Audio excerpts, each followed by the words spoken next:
नमस्कार. आदिनाथ उस्तुरे या यूट्यूब चॅनलवरती सगळ्यांचं खूप खूप स्वागत.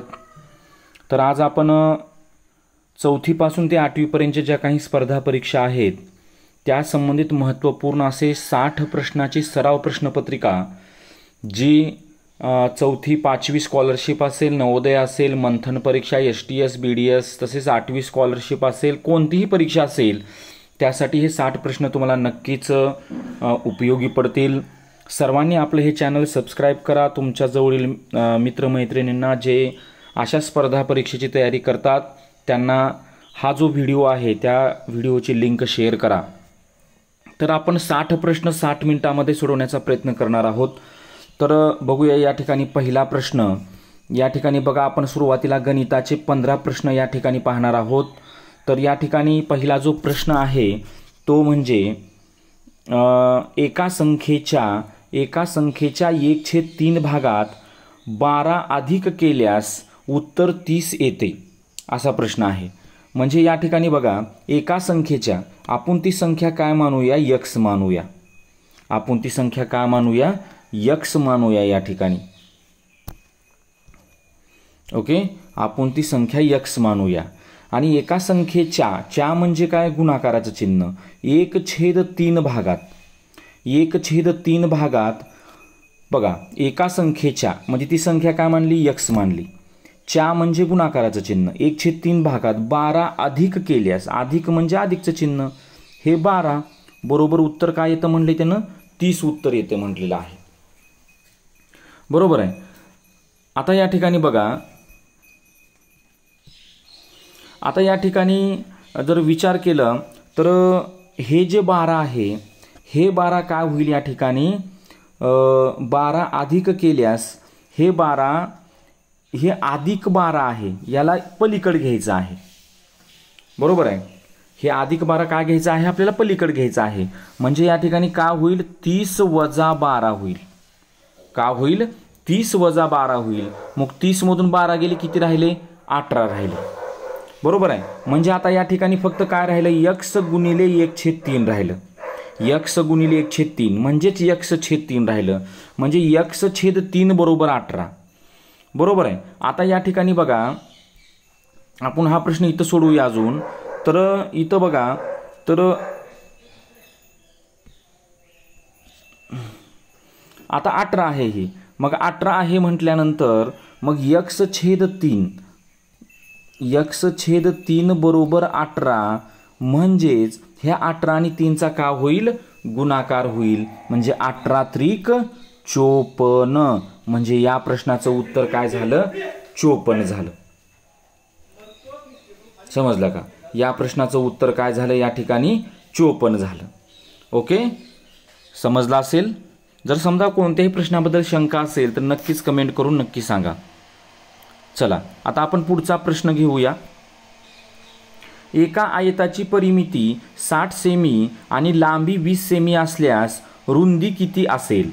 आता या ठिकाणी आयताची परिमिती दिलेला आहे आणि त्याच्यामध्ये फक्त लांबी दिलेला आहे. मग रुंदी काढा म्हटलेला आहे.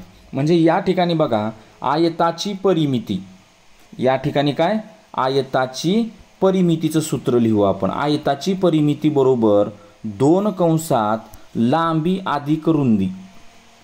बरोबर आहे. आयताची परिमिती बरोबर 2 कंसात लांबी अधिक रुंदी. हे आयताची परिमिती 60 या ठिकाणी बरोबर 2 कंसात लांबी किती आहे, 20 आहे, अधिक रुंदी. ओके. मग आता या ठिकाणी रुंदी नाहीये, म्हणजे हे जे 2 आहे हे 2 बरोबरच्या इकडे घ्यायचं आहे.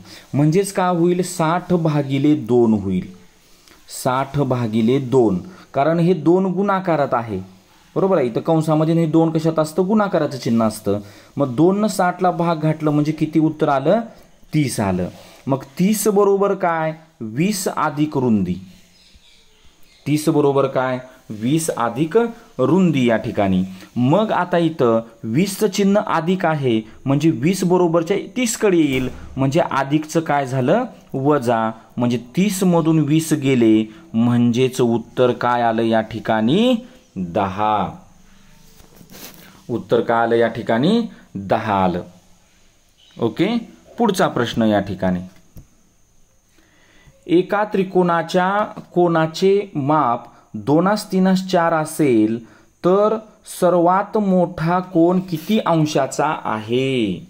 त्रिकोणाच्या तिन्ही कोनाच्या मापाची बेरीज किती असते हो? 180 असते. बरोबर आहे. म्हणजेच याचा अर्थ आपण काय करायचं, ह्या 2:3:4 ह्या तिघाची पण बेरीज करायची. 2 + 3 + 4 म्हणजे 4 आणि 3 7 आणि 2 9. मग या 9ने 180 ला भाग घालायचं. 180 ला भाग घातल्यानंतर किती आलं? 20 आलं. आणि या 20 आता ह्या तिघाला पण गुणायचं. या ठिकाणी काय करायचं? तिघाला पण गुणायचं. 20 दुनी 40, 20 त्रिक 60 आणि 20 चोक 80. म्हणजे या ठिकाणी सगळ्यात मोठा कोन किती असेल? 80 अंशाचा असेल. पुढचा प्रश्न 3.75 गुणिले 8 दशांश अपूर्णांकाचा गुणाकार. अगोदर गुणाकार करा, पॉईंट नाही म्हणून गुणाकार करा, नंतर पॉईंट द्या उजवीकडून. 8×45 = 0 हातच्याले 4, 8×4 = 32 आणि 4×36 = 6 हातच्याले 3, 8×3 = 24 आणि 3 27, 2760 आणि ह्याचं काय होईल? 3.75 गुणिले 8×45 = 0 हातच्याले 4, 8×7 = 56. एक मिनिट. 8×45 = 0 हातच्याले 4, 8×7 = 56 आणि 4×60 = 0 हातच्याले 6, 8×3 = 24 आणि 6 30 आणि 2 नंतर पॉईंट दिलं म्हणजे उत्तर काय आलं? 30 आलं. पाचवा प्रश्न. एका विद्यार्थ्याने 25 पैकी 19 गुण मिळवले तर किती टक्के गुण मिळवले? एकूण गुण छेदामध्ये लिहायचं आणि मिळालेले गुण वरी लिहायचं. 25 पैकी 19 आणि टक्क्यात काढायचं असेल तर गुणिले 100 करायचं. 25 गुणिले 100, 25 चोक 100 म्हणजे 19 चोक 76 टक्के गुण मिळाले. किती टक्के गुण मिळाले? 76 टक्के गुण मिळाले. पुढचा प्रश्न. एका ट्रेनने 180 किलोमीटर अंतर 3 तासात पार केले तर त्याचा वेग किती? बघा, 180 किलोमीटर 3 तासात पार केले, मग त्याचा ताशी किलोमीटर म्हणजे एका तासाचं काढायचं आहे. म्हणजे 180 ला सरळ 3 न का करायचं? भाग घालायचं. म्हणजे एका तासाला किती किलोमीटर? 60 किलोमीटर. 4चा वर्ग गुणिले 3चा घन, मग 4चा वर्ग किती? 16. 4चा वर्ग किती? 16 आणि 3चा घन किती? 27. बरोबर. म्हणजे याचा अर्थ काय झाला? 4चा वर्ग गुणिले 3चा घन म्हणजे 27. म्हणजे 27 गुणिले 16 करायचं तर उत्तर काय येतं? 432 येतं. म्हणजे हे पर्यायामध्ये नाही आहे, चुकलेलं आहे ते. बरोबर आहे. म्हणजे 16×5 = 16, 16 7 112 ला 2 हातच्या आले 11, 16 दुनी 32 आणि 11 43 म्हणजे उत्तर 432 आहे. एका संख्येची दुप्पट 24 ने जास्त आहे तर ती संख्या कोणती? एका संख्येची दुप्पट 24 ने जास्त आहे तर ती संख्या कोणती म्हटलेला. आता आपण हा प्रश्न पर्याय कट करूया. बरोबर आहे. आता बघा, दुप्पट केले की 24 ने जास्त आहे म्हणते त्यानं. आता 12ची दुप्पट जर केलं तर किती होईल? 24 होईल. मग 12 मध्ये 24 मिळेल, 24 येतं का? नाही. म्हणजे 24ची जर दुप्पट केली आपण किती झालं? 48. आणि जर 24 मध्ये जर 24 मिसळलं तर उत्तर काय येतं? 48 येतं. म्हणजे पर्याय क्रमांक दुसरा. एका वर्गात मुलांची संख्या मुलींच्या दुप्पट आहे. एकूण 45 विद्यार्थी असल्यास मुलांची संख्या किती? असा प्रश्न आहे.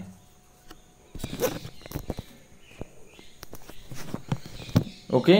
एका वर्गात मुलांची संख्या मुलीच्या दुप्पट आहे. एकूण 45 विद्यार्थी आहेत. उदाहरणामध्ये मुलींच्या दुप्पट कोण आहे? मुलांची संख्या. मग मुलींना काय मानू? मुलींना आपण x मानू. मग मुलगा काय झाले? मुलगा दुप्पट म्हणल्यानंतर 2x झाले. बरोबर आहे. आणि दोघाची बेरीज किती आहे? 45 आहे. बरोबर आहे. 2x आणि x किती? 3x बरोबर 45. मग आता 3 आणि x मध्ये गुणाकारात चिन्ह आहे म्हणजे 45 भागिले 3 म्हणजे किती आलं या ठिकाणी? 15 आलं. मग 15 आलं म्हणजे ची किंमत 15 आली म्हणजे मुलीची संख्या 15 आली. बरोबर आहे का? मुलीची संख्या किती आली? 15 आली. मग मुलगा किती झालं? 15 दुनी 30. 15 दुनी 30. मग त्यांनी काय विचारलेलं आहे? मुलांची संख्या विचारलेलं आहे. म्हणजे या प्रश्नाचं उत्तर काय झालं? 30.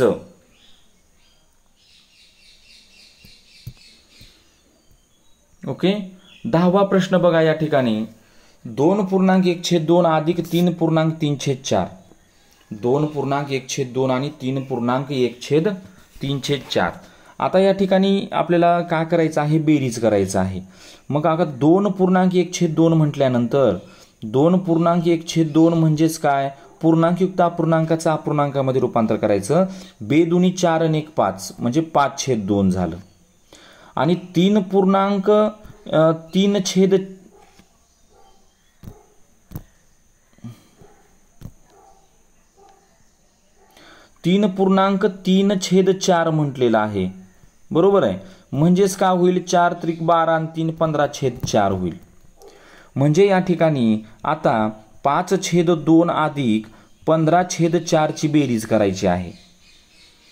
बरोबर आहे. म्हणजे या ठिकाणी जर छेद समान केला 2 4 आणि 5 2 10 म्हणजे छेद काय झाला, 4 झाला. म्हणजे 5 2 10 अधिक 15 म्हणजेच 15 आणि 10 25/4. 15 आणि 10 25/4. आता याचं आपल्याला पुन्हा पूर्णांकयुक्त अपूर्णांकामध्ये रूपांतर करायचं आहे. म्हणजे काय होईल बघा, म्हणजे 25/4चं या ठिकाणी जर करायचं म्हटलं पूर्णांकयुक्त अपूर्णांक, तर 4 न भाग घालायचं. 4 सख्ख 24. बरोबर आहे. 4 सख्ख 24 आणि उरलं किती, 1 म्हणजे 1/4 म्हणजे 6.1/4 उत्तर. 6.1/4 उत्तर आलं. 5चं घनफळ किती, 5चा घन किती, 125. एका संख्येतून 8 वजा केल्यास 24 उत्तर येते, तर ती संख्या कोणती. एका संख्येतून 8 वजा केल्यास 24 उत्तर येते. मग हे वजा 8 इकडं जातं म्हणजे अधिक होतं. म्हणजे x बरोबर 24 अधिक 8 बरोबर 32. बरोबर 32 या ठिकाणी. 1 मीटर म्हणजे किती सेंटीमीटर, तर 1 मीटर म्हणजे 100 सेंटीमीटर. 1 मीटर म्हणजे 100 सेंटीमीटर. 1 ते 20 दरम्यानच्या सर्व समसंख्यांची बेरीज किती, तर सर्व समसंख्यांची जर बेरीज काढायची असेल तुम्हाला, तर या ठिकाणी बघा, पहिली संख्या 2 अधिक शेवटची संख्या 20 भागिले 2 गुणिले 1 ते 20 मध्ये 10 समसंख्या आहेत. म्हणजे याचं सूत्र आहे पहिली संख्या अधिक शेवटची संख्या भागिले 2 गुणिले एकूण संख्या. मग 20 आणि 2 22 भागिले 2 गुणिले 10 बे 5 10 म्हणजे 22 5 110 उत्तर. एका दोरीची लांबी 56 मीटर आहे. तिच्या 2/5 भागाची लांबी किती, 5.6 मीटर आहे. बरोबर आहे. मग 5.6 ला ह्याचा 2/5 भाग काढायचा आहे. शक्यतो तर हे उत्तर पॉईंटमध्ये जातं, तरी पण आपण पॉईंट नाही म्हणून करूया. 5 1 5 5 1 5 1 उरलं, पॉईंट दिलं, 10 झाले, 5 2 10 म्हणजे 2 11.2 ला गुणा, बे 2 4 बे 1 बे बे 1 बे आणि इथला 1 पॉईंट म्हणजे इथला 1 पॉईंट असे 2 पॉईंट झाले. म्हणजे 2.24 म्हणजे 2.2 पर्याय क्रमांक दुसरा या ठिकाणी. 2.2. ओके. पुढचा प्रश्न. आता बुद्धिमत्तेचे प्रश्न आपण पाहणार आहोत. तर या ठिकाणी बघूया 3 6 12 24 48. तर आपण जर पाहिलं तर या ठिकाणी काय केले, प्रत्येक संख्येला 2 2 न गुणलेले. 3 2 6 6 2 12 12 2 24 24 2 48. मग 48 2 काय येणार, 96 येणार. पुस्तक वाचन, तर घड्याळ काय, तर पुस्तकातून आपल्याला वाचन, पुस्तकाचं वाचन, घड्याळातून आपल्याला वेळ कळते, वेळ. एका वर्गात काही मुले रांगेत उभी आहेत. राम पुढून 5वा व मागून 4था आहे, तर मुले किती. बघा, हा जो राम आहे, हा राम इकडून 5व्या क्रमांकाला आहे आणि इकडून 4थ्या क्रमांकाला आहे. बरोबर आहे का. म्हणजे या ठिकाणी इकडे 3 मुलं आणि इकडे 4 मुलं आणि राम म्हणजे 4 अधिक 3 4 अधिक 3 आणि राम 4 आणि 3 7 आणि 1 8 मुलं झाली. 19वा प्रश्न. स्कूल बरोबर 68 असेल तर क्लास बरोबर किती. म्हणजे या ठिकाणी बघा, स्कूलला 68 दिलेला आहे. म्हणजे या ठिकाणी जर तुम्ही अक्षरमालेमध्ये जर पाहिलात तर SCHOOL त्यांची जर क्रमांक काढला तर त्याची जर बेरीज केला तर 68 येतं. तर आता क्लासशी बघूया आपण. Cचा क्रमांक 3, L12, A1 आणि SS 19 आणि सगळ्याची जर बेरीज केली तर उत्तर काय येतं या ठिकाणी? 54 उत्तर येतं. किती उत्तर येतं? 54 उत्तर येतं या ठिकाणी. पर्याय नाहीये, पर्याय चुकलेले आहेत. 19 19 38 आणि 1 39 आणि 10 49 आणि 2 51 आणि 3 54. उत्तर अगदी बरोबर आहे 54. 20वा प्रश्न. खालील शब्दामध्ये खालील शब्दामध्ये कोणता वेगळा आहे? खालील शब्दामध्ये कोणता वेगळा आहे? गुलाब, कमळ, झेंडू, ससा. आता या ठिकाणी तुम्हाला समजलंच असेल, अतिशय सोपा प्रश्न. ससा. जर A बरोबर 1 B बरोबर 2 तर कॅट बरोबर किती? तर A बरोबर 1 B बरोबर 2 तर कॅट बरोबर किती असा प्रश्न आहे. तर या ठिकाणी बघा, C ला क्रमांक किती? 3, A ला क्रमांक 1 आणि T ला क्रमांक 20. म्हणजे ह्या तिघाची जर बेरीज केली 20 आणि 21 आणि 3 24 या ठिकाणी.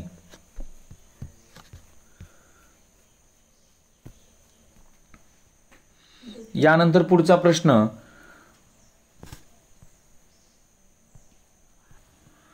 2 5 10 17 26. तर या ठिकाणी बघा,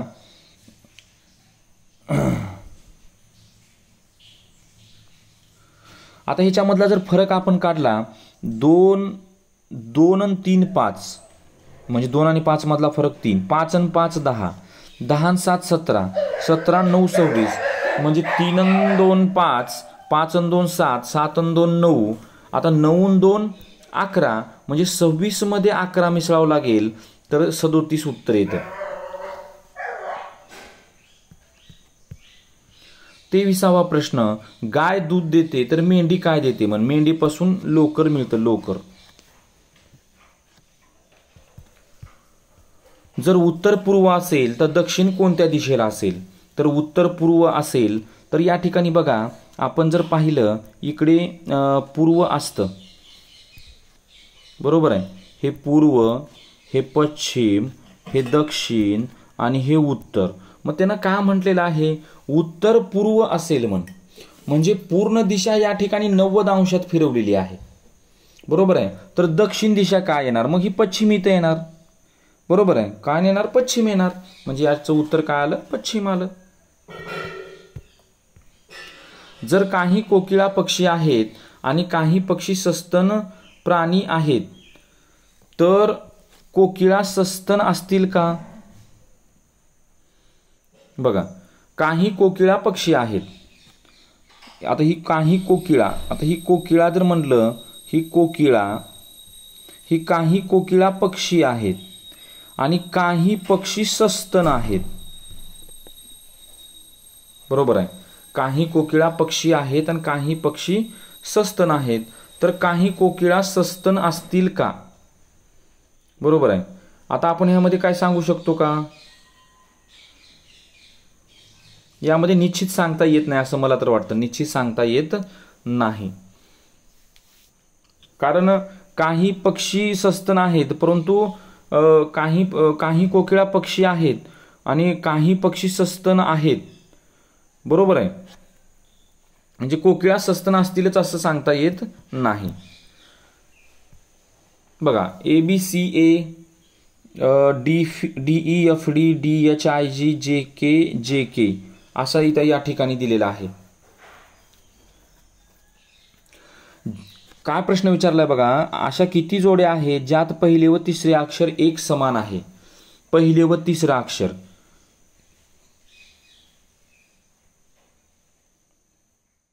एकच जोडी आहे फक्त, बरोबर आहे. पहिला आणि तिसरा अक्षर एक समान नाही. पहिल्या ह्याच्यामध्ये A आणि C येतं, त्याच्यामध्ये नाही. D आणि F येतं, नाही. तिसऱ्या ह्याच्यामध्ये पण आहे, पण चौथ्यामध्ये जे आलेला आहे म्हणजे फक्त एका जोडीमध्ये आलेला आहे, बरोबर आहे. पहिल्याच ह्याच्यामध्ये पहिला आणि तिसरा अक्षर.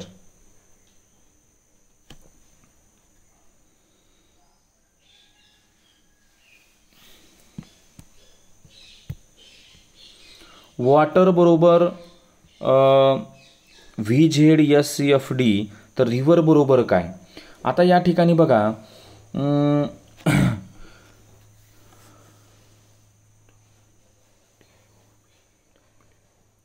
म्हणजे या ठिकाणी काय केलेलं आहे, प्रत्येक अक्षर या ठिकाणी एकनं कमी केलेलं आहे असं वाटत आहे मला तरी, बरोबर आहे. आता या ठिकाणी बघा W आहे, बरोबर आहे. आता W VW म्हणजे W मधून 1 वजा करायचं, म्हणजे या ठिकाणी काय येणार, मग आपण तसंच काय करूया, R मधून 1 वजा केलं का आलं, Q आलं. त्याच्यानंतर A मधून 1 कमी केल्यानंतर Z येतं, म्हणजे रिटर्न जर केलं तरी. तर त्याच पद्धतीनं I मधून 1 कमी केलं, या ठिकाणी काय आलं, H आलं. त्याच्यानंतर T आहे, PQRST, म्हणजे T मधून 1 कमी केलं. तशा पद्धतीनं V मधून 1 कमी, या ठिकाणी V मधून 1 कमी केल्यानंतर काय येईल,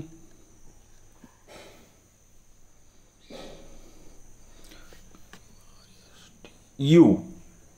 काय येणार, U येणार या ठिकाणी. म्हणजे या ठिकाणी पहिला पर्यायच उत्तर येणार, कारण दुसरीकडे कुठंच QHU नाही आहे, बरोबर आहे. चला पुढचा प्रश्न या ठिकाणी.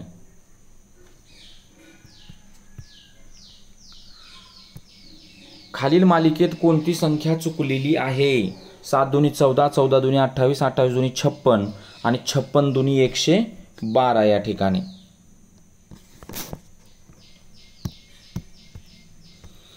एका घड्याळात वेळ 9:15 आहे, तर काट्यामधील कोन किती अंशाचा असेल असं म्हटलेलं आहे या ठिकाणी. बघा आता 9:15 म्हणजे या ठिकाणी प्रत्येक तासाला 30 अंश, 15 मिनिटाला 7.5 अंश, म्हणजे या ठिकाणी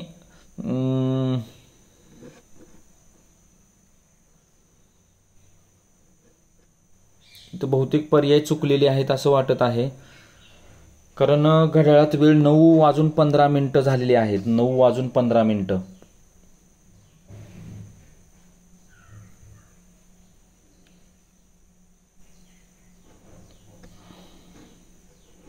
म्हणजे हा प्रश्न थोडा चुकीचा वाटत आहे मला. आपण पुढच्या प्रश्नाकडे जाऊया. जर रॅम बरोबर UBP असेल तर सन बरोबर काय? जर रॅम बरोबर UBP असेल, PQRSTUABMNOP, तर या ठिकाणी बघा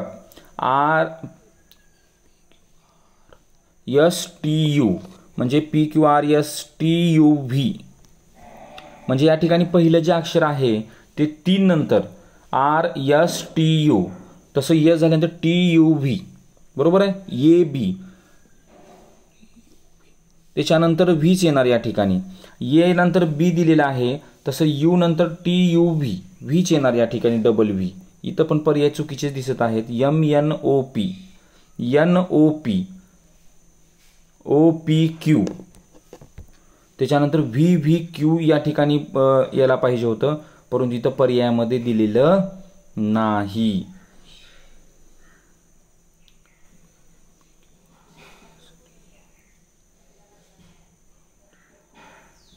बरोबर आहे, VVQच येणार या ठिकाणी. तर या ठिकाणी बघा आपण मराठी हा विषय आता या ठिकाणी घेणार आहोत. तर या ठिकाणी पहिला प्रश्न जर वेगळाच या ठिकाणी दिलेला, मनुष्य स्वभावाचा अभ्यास करणाऱ्या शास्त्राला मानसशास्त्र असं म्हणतात, बरोबर आहे, पण हा काय स्कॉलरशिपला येणार नाही. जसा राजा तशी प्रजा ही कोणत्या प्रकारची म्हण आहे?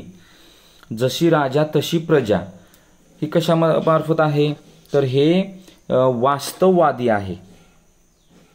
जशी राजा तशी प्रजा ही वास्तववादावर आधारित आहे या ठिकाणी. आभाळातून पाऊस पडतो या वाक्यातील क्रियापद काय? क्रियापद पडणे, पडणे, पडणे, पडतो. तो जलद धावतो या वाक्यात जलद कोणत्या प्रकारचा शब्द प्रकार आहे? धावण्याची क्रिया कशी आहे त्याची? जलद आहे, म्हणजे ते क्रिया विशेषण आहे, बरोबर आहे का? कसा धावतो? जलद धावतो. ओके. भाऊ बहिणीचे नाते हा कोणत्या प्रकारचा समास आहे? तर भाऊ बहीण हा द्वंद्व समास आहे. माझ्या मनात विचार आला, बघा मनात विभक्ती प्रत्यय विचारलेला आहे. विभक्ती मनात, मन, मनात, तर सप्तमी विभक्ती. ह्याच्यामध्ये सप्तमी विभक्ती जो आहे तो सप्तमी विभक्तीचा प्रत्यय आहे. 3 प्रत्यय आहेत. त, ई, आ. त, ई, आ या ठिकाणी. संत ज्ञानेश्वराची भाषा आपली मराठी होती. ती मराठी होती. परीक्षा उत्तीर्ण होणे, यात उत्तीर्ण हा शब्द कोणत्या प्रकारचा आहे? परीक्षा उत्तीर्ण होणे, यात उत्तीर्ण हा शब्द कोणत्या प्रकारचा आहे? उत्तीर्ण होणे म्हणजे तो पास झाला, म्हणजे या ठिकाणी विशेषण आहे, ते गुणवाचक विशेषण आहे. विद्यार्थी अभ्यास करतात, करणारा कोण? विद्यार्थी, म्हणजे करता कोण झाला? विद्यार्थी झाला. झाडावर फुले उमलली, या वाक्यात फुले हा शब्द कोणता शब्द प्रकार आहे? फुले. झाडावर फुले उमलली, तर या ठिकाणी बघा, तर फुले नाम, बरोबर आहे. फुले काय आहेत? नाम. त्याच्यानंतर खालीलपैकी कोणता शब्द विपरीतार्थी नाही? काळा पांढरा, बरोबर आहे. मोठा लहान, बरोबर आहे. उंच ठेंगणा, बरोबर आहे. झाड पाने, म्हणजे पर्याय क्रमांक 4 या ठिकाणी. हे विरुद्धार्थी नाही. विपरीतार्थी म्हणजे विरुद्धार्थी. ज्ञान या शब्दाचा समानार्थी शब्द ज्ञान म्हणजे विद्या. अंधार दाटला, यात कोणता अलंकार आहे? अंधार दाटला, यात रूपक अलंकार आहे. रूपक. पूर्ण वाक्य द्यायला पाहिजे होतं खरं तर ते. मी शाळेत जातो, यात कोणता काळ दाखवणारी क्रिया आहे? मी शाळेत जातो, यात कोणता काळ दाखवणारी क्रिया आहे या ठिकाणी? तर या ठिकाणी बघा, जातो म्हणजे मी शाळेत जातो म्हणजे वर्तमान काळ आहे. हा कोणता काळ आहे? हा वर्तमान काळ आहे. तो अभ्यास करतो आहे, सहाय्यक क्रियापद. आता बघा, ह्याच्यामध्ये सहाय्यक क्रियापद म्हणजे काय? ह्याच्यामध्ये 2 क्रियापद. तो अभ्यास करतो, पुन्हा आहे म्हटलेला आहे, म्हणजे आहे हे काय झालं? सहाय्यक क्रियापद झालं. आता आपण इंग्रजीचे 15 प्रश्न या ठिकाणी पाहणार आहोत. बघा, choose the correct synonym of brave. Brave म्हणजे काय? शूर. ब्रेव म्हणजे काय? शूर. तर शूरचा समानार्थी शब्द काय? करेजस, बरोबर आहे. करेजस या ठिकाणी. वीक म्हणजे अशक्त, फिअरफुल म्हणजे भित्रा, ह्याचा पण अर्थ भित्राच होतो या ठिकाणी. Okay. Brave, courageous. Pick the correctly spelled word. एन्व्हायरमेंटची स्पेलिंग विचारलेलं आहे तुम्हाला. एन्व्हायरमेंट म्हणजे पर्यावरण, तर त्याची स्पेलिंग आहे ENVIRONMENT. ENVIRONMENT. ONMENT. ई येतं बरं का, ई म्हणजे पर्याय क्रमांक 2. Fill in the blank. ही dash to school every day. बरोबर आहे का? म्हणजे या ठिकाणी एव्हरी डे म्हणजे तो रोज शाळेत जातो. तो रोज शाळेत जातो म्हणजे या ठिकाणी बघा, तर इथं ही, शी, इट करता तृतीय पुरुषी एकवचनी असेल तर क्रियापदाला यस किंवा ईएस प्रत्यय लागतो, म्हणजे पर्याय क्रमांक 3. गोज. गोला ईएस प्रत्यय लागलेला आहे. फास्ट. ओपोजिट म्हणजे विरुद्धार्थी शब्द काढा म्हटलेला आहे. स्लो. ओके. पुढचा प्रश्न या ठिकाणी. Identify the noun. The dog is barking लाऊडली. Noun म्हणजे नाम ओळखा. डॉग. नाऊन ओळखा. डॉग म्हणजे कुत्रा. कॉमन नाऊन आहे ती. Choose the correct article. He is HONEST. आता या ठिकाणी बघा, आता याचं सुरुवातीचं आपल्याला आर्टिकल वापरायचं आहे. आर्टिकल 3 आहेत, ए अन द. बरोबर आहे का? आर्टिकल 3 आहेत, ए अन द या ठिकाणी. तर या ठिकाणी बघा, ए अन द म्हटल्यानंतर ऑनेस्ट या यचला नीट लक्षात घ्या. यचला या ठिकाणी ए अन द म्हटल्यानंतर ज्याचा उच्चार मराठीतील स्वरासारखा होत असेल तर अन वापरलं जातं. आता इथे यच म्हणजे त्याचा हॉनेस्ट आपण म्हणत नाही, त्याला ऑनेस्ट म्हणतो. म्हणजे उच्चार याचा अ होतो, अ म्हणजे इथं का वापरलं जातं, अन वापरलं जातं, अन. ओके. पुढचा प्रश्न 52वा. What is the plural of child. Singular plural. Plural म्हणजे अनेक वचन, चाइल्ड म्हणजे लहान मूल, चिल्ड्रन म्हणजे मुले. चिल्ड्रन म्हणजे काय, मुले. The sun rises in the. Rise म्हणजे उदय, कुठं उगवतो, ईस्ट, पूर्वेला. आणि सनसेट म्हणजे मावळणे. पुढचा प्रश्न 54वा. Choose the correct form. She has dash her homework. म्हणजे या ठिकाणी तिचा होमवर्क पूर्ण झाला आहे, done. Done. 55. Adjective. Adjective. Adjective म्हणजे विशेषण. विशेषण का क्रियाविशेषण.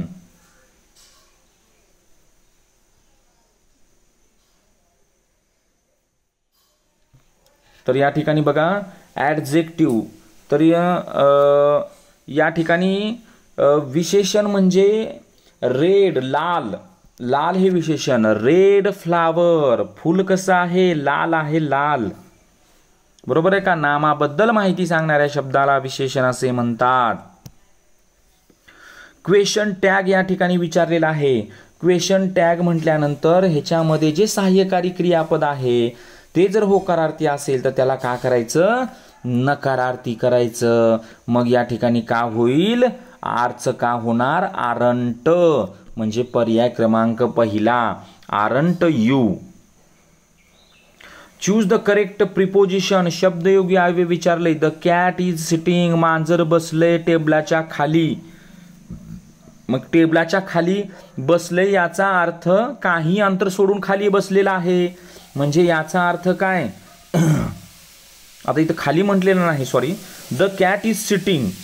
मांजर बसले, कुठं बसले, on the table. On the म्हणजे टेबलावर बसले असा पण अर्थ होतो या ठिकाणी. Choose the correct tense. या ठिकाणी बघा वॉज आलेला आहे.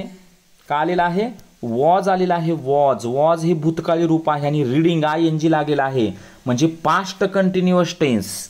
बरोबर आहे. काय सूत्र आहे, yes plus was were plus V plus ING. लक्षात ठेवा, व्ही प्लस ING. बरोबर आहे. पुढचं चेंज द निगेटिव्ह म्हणजे दिलेल्या वाक्याचं नकारार्थी आपल्याला करायचं आहे. He plays cricket. तो क्रिकेट. बघा ही प्लेज. प्लेजला यस का बरं लागलो, कारण ही, शी, इट हे जर करते असतील तर क्रियापदाला यस किंवा ES प्रत्यय लागतो. लक्षात ठेवा कधी पण. ओके. तर ही प्लेज क्रिकेट. तो क्रिकेट खेळतो, त्याचं नकारार्थी करायचं आहे. म्हणजे या ठिकाणी का होईल, ही डझंट प्ले क्रिकेट.